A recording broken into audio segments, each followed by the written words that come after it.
Halo teman-teman semua, ketemu lagi sama Mbak Eka di Bahas Kasus Psikologi. Oke teman-teman, gimana kabarnya? Mbak Eka selalu berharap ya, semoga teman-teman semua dimanapun berada tetap dalam lindungan Tuhan Yang Maha Esa, sehat walafiat dan gak kurang suatu apapun. Oke, amin amin ya rabbal alamin. Nah teman-teman semua, pada kesempatan kali ini Mbak Eka mau sharing seputar kasus anak teman-teman ya. Nah, adapun tema yang mau Mbak Eka angkat ini adalah terkait kenapa sih ada anak yang masih kecil namun emosinya sudah sangat meledak-ledak.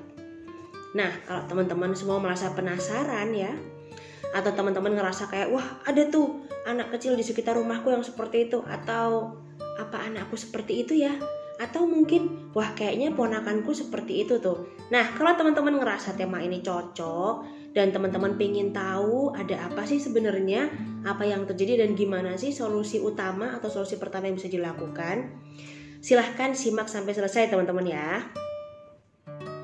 Nah, namun seperti biasa Mbak Eka ingatkan ya, Mbak Eka nggak bosen-bosen untuk mengingatkan, mohon untuk komen, tidak judgement teman-teman. Artinya apa? Jangan menyalahkan salah satu pihak pun ya. Nah, dan teman-teman yang mau komen juga harapan Mbak Eka, simak dulu deh beberapa saat, beberapa menit, sampai teman-teman benar-benar paham poin yang ingin Mbak Eka sampaikan. Supaya apa? Karena ketika teman-teman komen ya, teman-teman itu komennya akan dibaca oleh banyak orang. Nah, jangan sampai itu mempengaruhi persepsi orang banyak dan ternyata semuanya keliru kalau kita salah komen teman-teman ya. Belum lagi kalau salah komen dan ternyata menyudutkan salah satu pihak. Nah, mereka paling nggak kepengen nggak hal itu. Karena apa? Di sini mereka pengen kita belajar bersama-sama supaya kita bisa ngerti poin-poin penting yang harus kita terapkan ke anak. Nah, oke teman-teman semua, segera kita mulai ya.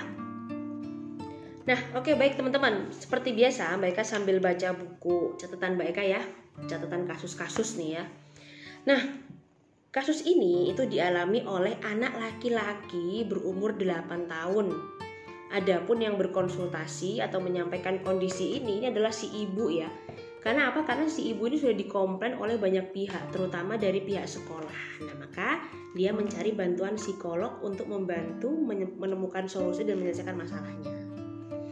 Oke teman-teman, nah ini dia catatan awal dari hasil percakapan Mbak Eka dengan ibu tersebut ya. Nah, jadi yang pertama, menurut laporan si ibu, ini anak nggak bisa bicara lancar, selalu cemberut dan sering emosi teman-teman. Jadi kok diajak ngomong itu nggak nyambung ya, nggak bisa komunikasi dua arah. Padahal udah umur 8 tahun teman-teman ya, harusnya sudah lancar semestinya ya. Nah, tapi pasti ini karena ada hambatan. Jadi kok diajak ngomong itu hanya diem dan pasti meledak-ledak emosinya. Nah, kemudian suka memakai kata-kata negatif dalam berkomunikasi sehari-hari teman-teman. Suka menggunakan kata-kata negatif dalam berkomunikasi sehari-hari. Contohnya kayak kamu busuk ya, atau jahat. Jadi cuma sepatah-sepatah kata tapi yang keluar itu kata-kata negatif. Nah, anak ini juga cukup sulit didekati, kemudian juga sudah beberapa kali terlihat menyiksa hewan peliharaan, baik punya dia sendiri atau punya keluarga besarnya. Nah, adapun hewan peliharaan yang disiksa, jadi sebenarnya keluarga itu punya beberapa peliharaan ya, entah anjing, entah kucing ya. Nah, tapi anak ini memilih binatang yang paling kecil, yakni anjing yang masih kecil ya teman-teman ya, anjing kecil. Itu sering ditusuk-tusuk pakai jarum badannya ya, entah di dalam kandang atau entah di luar lagi tidur ditusuk pakai jarum, Nah, kemudian juga dia pernah menyiram bantal tempat tidur anjingnya di dalam kandang ya. Kemudian anjingnya dimasukin ke kandang itu. Jadi anjingnya itu kayak ngerembes gitu badannya, tidur di atas bantal yang penuh air tadi teman-teman ya. Akhirnya anjingnya jadi demam, jadi anget. Nah, ketahuan, dimarahin dan lain sebagainya. Nah, nggak hanya sampai di situ, pelajaran sekolah juga semuanya terbengkalai. Nah, kemudian info lanjutan dari ibu ini adalah katanya ayahnya kasar, suka main tangan ya, suka ngomel-ngomelin, tapi di sisi lain juga sering mengabaikan anak dan hanya fokus pada kesenangan diri sendiri. Artinya apa?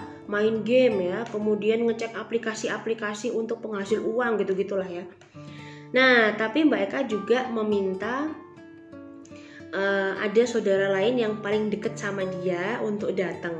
Nah, dari sini teman-teman, dikira si ibu yang datang ini akan support dia, tapi ternyata ada info yang menegangkan. Ini dia teman-teman.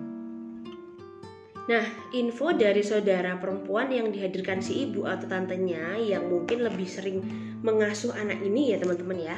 Jadi dari info ini yang pertama dikatakan bahwa anak laki-laki ini adalah anak kedua, dia 2 bersaudara. Kakaknya yang pertama itu perempuan teman-teman. Dan memang kakaknya yang perempuan ini juga agak kesulitan berbicara, jadi cukup emosional anaknya. Jadi dua-duanya ini memiliki kesamaan ya, ini anak-anak yang sangat emosional gitu ya. Cuman bedanya si kakak lebih bisa mengungkapkan keinginan, sementara si adik itu kesulitan memilih kosakata untuk dia bisa menyampaikan maksudnya. Jadi cuman marah. Nah kemudian mereka tanya, kalau ayahnya di rumah gimana ya kesehariannya ke dia? Ternyata ayahnya itu malah cenderung lebih permisif dan apa yang disampaikan ibunya itu tidak benar teman-teman. Ya, ayahnya lebih mendukung, sedikit lebih sabar lah dibanding ibunya. Nah sementara si ibu ini sering mencubit ya, kemudian mukul, main tangan, kata-kata kasar, dan ternyata kata-kata kasar yang diucapkan si anak ini adalah turunan dari ibu tersebut teman-teman. Nah maka bisa kita lihat di sini sebenarnya harus diperbaiki adalah banyak lini atau banyak hal. Nah bahkan si anak ini pun juga sering sekali dititip-titipkan, maksudnya pada keluarganya yang satu, pada keluarganya yang ini, keluarganya yang ini, keluarganya yang ini, jika orang tuanya bekerja. Nah sementara si ibu itu hanya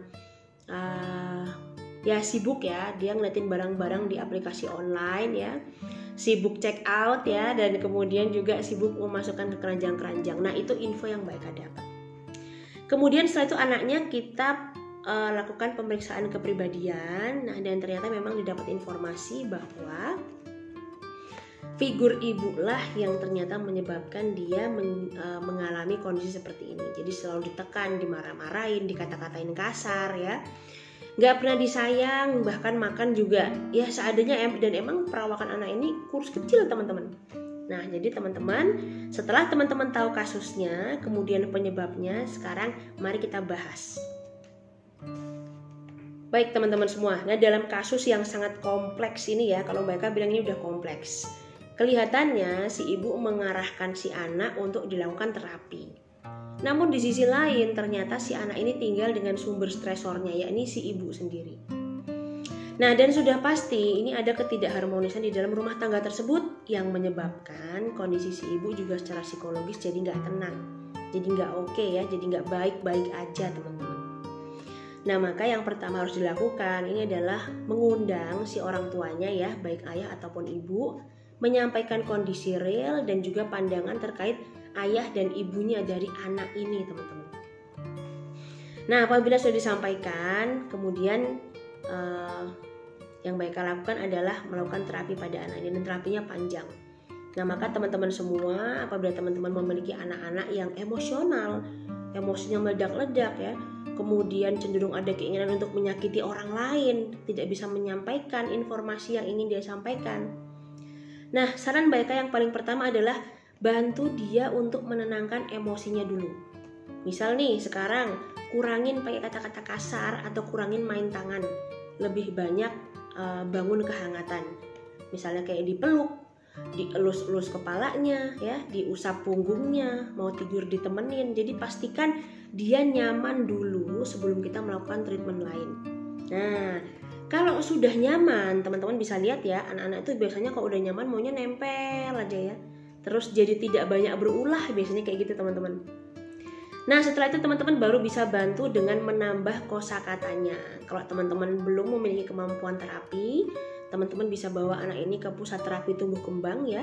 Tapi setiap malam atau setiap tidak terapi, teman-teman bisa melatih dengan cara apa? Membacakan cerita bersama ya. Kemudian menggunakan atau menghafal vocab-vocab ya, kosakata, menambah kosakata. Nah, supaya apa? Supaya anak ini bisa menyampaikan pemikirannya dengan baik dan tenang. Nah, begitu teman-teman. Kenapa kok ini masalah penting mereka sharingkan? Karena masalah ini sekarang banyak banget terjadi teman-teman. Terutama selama masa pandemi ya. Jadi semakin banyak anak-anak yang sulit atau mengalami kesulitan untuk menyampaikan pendapatnya, kata-katanya. Karena apa? Bahasa yang mereka pelajari itu campur-campur. Misalnya kayak bahasa di YouTube ya, bahasa Inggris, bahasa Indonesia, nanti ada bahasa Mandarin, ada bahasa Jepang, tapi nggak tuntas. Nah sementara orang di rumahnya dia, mungkin kalau mereka sekarang berada di Jawa, ya pakai bahasa Jawa, atau pakai bahasa daerah teman-teman semua di mana teman berada, akhirnya nggak match, nggak sinkron. Nah, coba dibantu dulu supaya mereka bisa survive menggunakan bahasa ibu.